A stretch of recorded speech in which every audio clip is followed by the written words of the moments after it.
Welcome to the NGUcentral Student Services session of your NGU 101 class. In the next 20 minutes, I'm going to share some information with you so that you understand how Student Services is here to help you from the time you enter the university until you graduate. If you have your planner, go ahead and have that out because you will need to take some notes. Also, there will be a short quiz at the end just to make sure that you're retaining the information that we're sharing with you. And then finally, there's going to be a follow-up visit where you all come and visit the ladies at NGUcentral and so that they can help you create a digital signature, but we'll talk more about that later.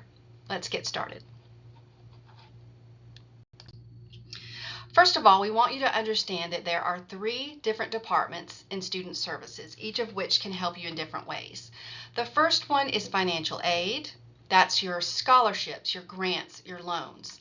Then we have student accounts. That's your bill or your statement of charges. And then finally, we have academic records. So those are things like adding a minor, changing your major, or if you have graduation questions when it comes time. The first area is the one where we receive the most questions, so we're going to start with financial aid. Most college students need some sort of financial aid, and so we need you to understand how that works. If you receive financial aid of any kind, you have to file your FAFSA every year at the studentaid.gov website. So if you have any kind of financial aid now, that means that you've already submitted a FAFSA once. So you should be somewhat familiar with the process. But remember, it's not a one and done. It's something you do every year that you are a college student in order to be packaged with federal, state, and institutional aid that you qualify for. Now there's a date that we always want you to remember concerning FAFSA. Write this down. And that date is October 1st. Now that's the date every year that FAFSA opens for the next academic year. So as soon as it opens on that October 1st date, you can go ahead and submit that FAFSA and get it off of your plate. Now this year was a little different because they totally revamped the FAFSA process, and so they pushed pause and didn't open FAFSA until the end of December. So that was a little different, but we want you to remember that October 1st deadline. Now, just so that you know, FAFSA is always going to be looking 2 years ago at your tax information for you and your parents. The good news is you no longer have to have those paper forms yourself. Instead, the new FAFSA site pulls that information directly from the IRS website. That's an improvement. If you're a South Carolina resident, you have a secondary deadline, and that is a deadline of June 30th to submit your FAFSA if you want to be considered to receive the South Carolina tuition grant. Now, grant money is money that doesn't have to be paid back, so it's well worth your effort to see if you qualify. Those students who did qualify this year received $4,800 in free money from the state of South Carolina. But if you missed that June 30th deadline for filing, you cannot be considered for South Carolina tuition grants. So if you live in the state, remember that secondary date. Also, if you live in the state, financial aid is going to have you do a very simple form called the South Carolina Affidavit every year. So just remember that. Continuing with financial aid, we want you to understand you are a returning student. As soon as this semester that we're in right now, spring, as soon as those grades are in for spring, our financial aid department is going to start packaging our returning students, and that's you. They have to wait until all the grades are in because a lot of scholarships are grade dependent. So they have to wait to see if you kept those scholarships that you have by keeping your grades up. Work hard, keep the grades up so that you don't lose your scholarships. And it's up to you to know what your scholarships require. Get on the website, understand what is required of the scholarships that you receive. That's your responsibility. Now, in the summer, if you filed your FAFSA, then you're going to get that email from financial aid with your award offer. So what you need to do when you receive it is you have to tell them yes or no on everything they're offering you. If you don't do that, it holds up the process. Let me show you how to do that.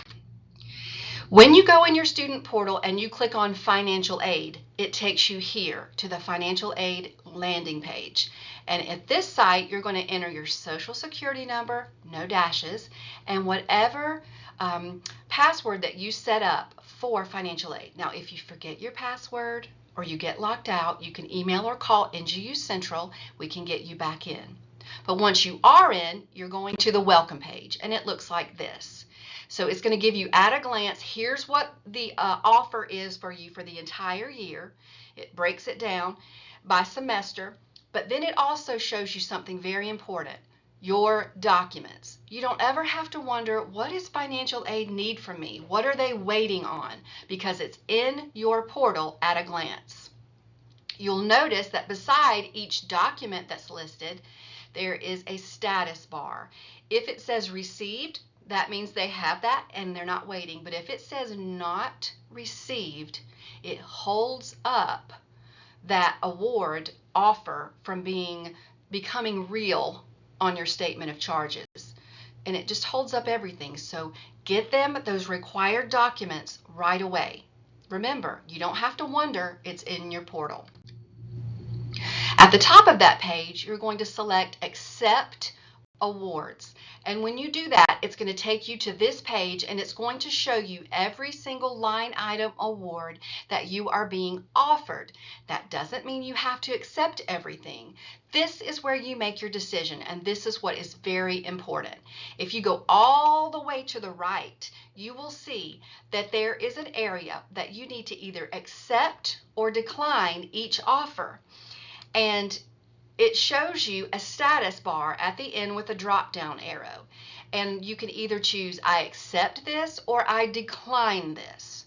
If you don't, it says pending, and that holds everything up. You don't want anything pending.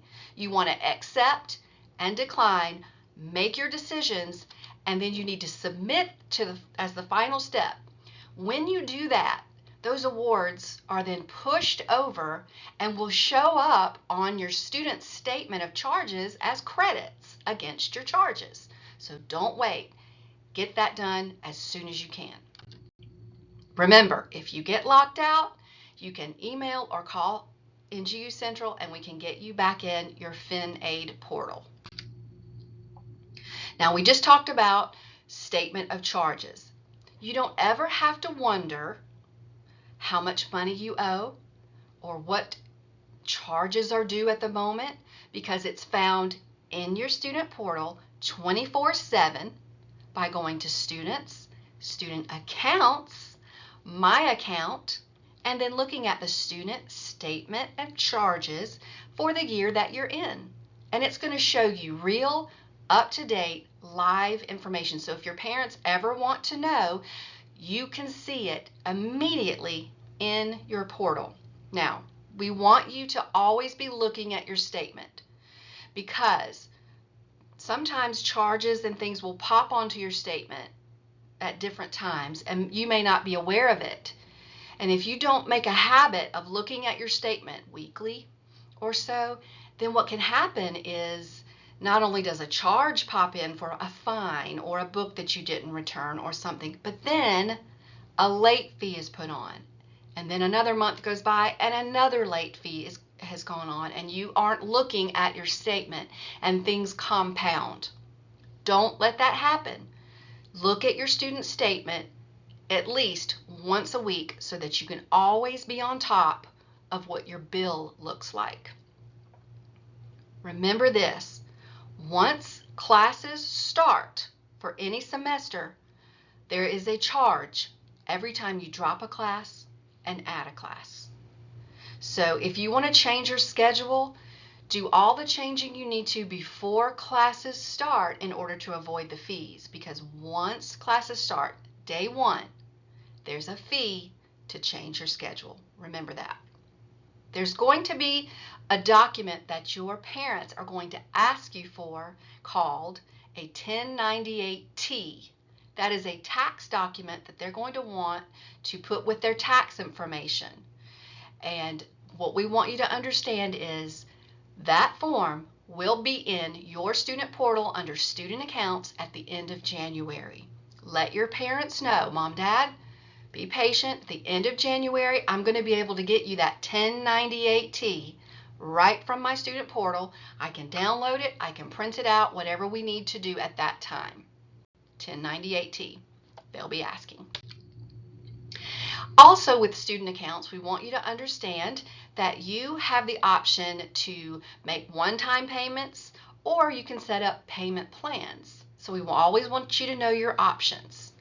Now, for the upcoming fall, you can set up a 5-month plan. That's the most we can give you. And if you do that, it will mean that the first payment will be due the month before we come back in July. If you wait until we come back in August, the most you can spread it out is over 4 months. So just know that. But on June the 1st, those payment plans are open for the fall. You and your parents can make your decisions and set that up. And here's what that looks like. In your portal, under student accounts, when you click on make a payment, it's going to take you here and show you an overview of what your balance due is. Then it's going to give you the option of either enrolling in a payment plan or making a one-time payment. So you would click on your option and then follow the steps. If you choose make a payment plan, then you're going to have something pop out on the right side of the screen that's going to show you what the options are that are available at that time. But look, understand, when you set up a payment plan, there is always an immediate $35 enrollment fee to set up that plan. That's going to be due immediately. The payment plan, the payments can come later, but always remember about that initial $35 setup fee. If you make a one-time payment, it's going to look like this, and it's going to show you your balance, and it's going to ask you, are you going to pay the entire balance, or are you going to pay a different amount? And then you can enter the amount that you are going to pay at that time. Then it will ask you, how are you going to pay? If you already have a credit card on file, you can select that, or you can add a new card, or if you want to avoid those fees that are associated with using cards, you can add your account information, your bank account routing information, and then it pulls it directly from your account without additional fees. Also, if you are paying with a 529 savings plan, that is an option here in your student portal. Or if you're international and you need to make an international payment, that is also a choice right here in your portal under Student Accounts, Make a Payment. Next, we want you to understand about your books.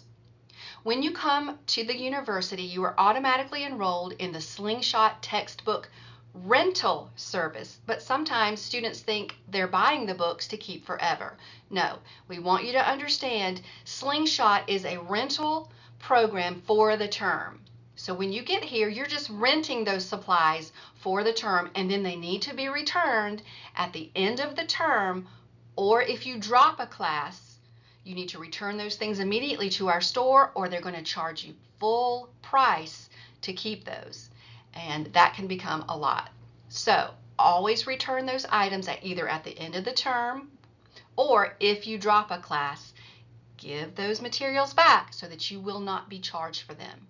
Now, going forward, if you decide you do not want to continue in the Slingshot textbook rental service, but you would rather find your books yourself, you are able to opt out of the program in your portal under Slingshot Textbook Preferences, select Textbook Preferences, and then opt out. But we need you to understand, if you opt out, it's totally on you to go research, find the materials you need from wherever you can find them, and get them here before classes start. So those are your options. We want you to know what they are and to weigh those two options carefully. If you ever have questions about books, go to our campus store and speak to our Slingshot textbook rep, Glenn Daniels, who is on site. Okay? Our third area is academic records. Most often, they're going to be helping you with adding classes, dropping classes, changing your schedule, and things of that nature. Here's what we need you to know. Everything they do for you requires a form that requires a digital signature. The forms for academic records cannot be printed out and handwritten. Those days are gone. So what we have to do is download the forms from the portal, and then we have to open them with Adobe Reader and create a digital signature that has a time and date stamp. I know that sounds like a lot. This is where that follow-up assignment that I talked about comes into handy. So you're going to come and see us at NGU Central, and we're going to help you create your digital signature for the first time. Or alternately, you can do it yourself because there are instructions on how to do it yourself in your student portal under Forms and Information, and it's the instructions. So you can follow the steps, and it looks like this. It explains it, how you can set up that digital signature. So if you would like to do it, please do. But as you'll notice at the top of this form, there is a free version of Adobe Reader that you can get. Do not pay for Adobe. There's a free version out there, so make sure you're getting the free version. All of our forms are PDFs. So in order to write on them, you have to have that Adobe in order to open them correctly and then write on them or sign them digitally. Again, come back and see us at NGU Central. We are here to help you do that. Also, academic records is the area that we talk about when you register yourself for classes. So you're going to be doing that next time for yourself. We want you to understand that, generally speaking, step one for registering yourself for classes is that you and your advisor have to meet together and talk through what you need to take next semester and come to an agreement on what those classes will be. Your academic advisor is the one who tells you you absolutely must take XYZ class next semester in order to stay on track.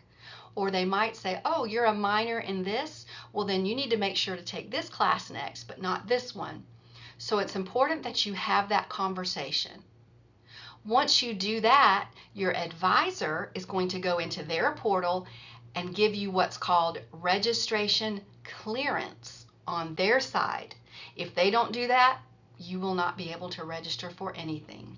So I'm not going to go too much deeper into registering yourself for classes because you're going to have an entire session that's going to deep dive into all of the proper steps for registering for classes.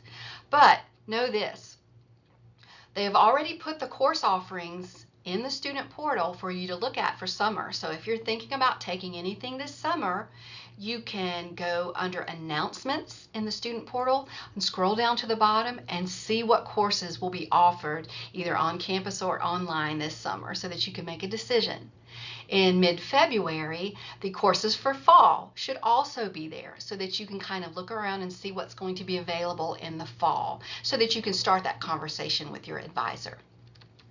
Now, registration will open on April 3rd for freshmen who are considered people who have completed less than 30 hours of classes. Now, that means you can't count the classes you're sitting in right now for courses because some people may not pass those classes. They may actually fail them. So they don't count the classes you're sitting in. They only count the classes you've completed when they open registration for you. So if you've only completed less than 30, you're considered a freshman, and that will open April 3rd. Let's talk about how many classes you should be taking each term and each academic year. In order to be considered a full-time student at the university, the bare minimum that you can take each term is 12 hours.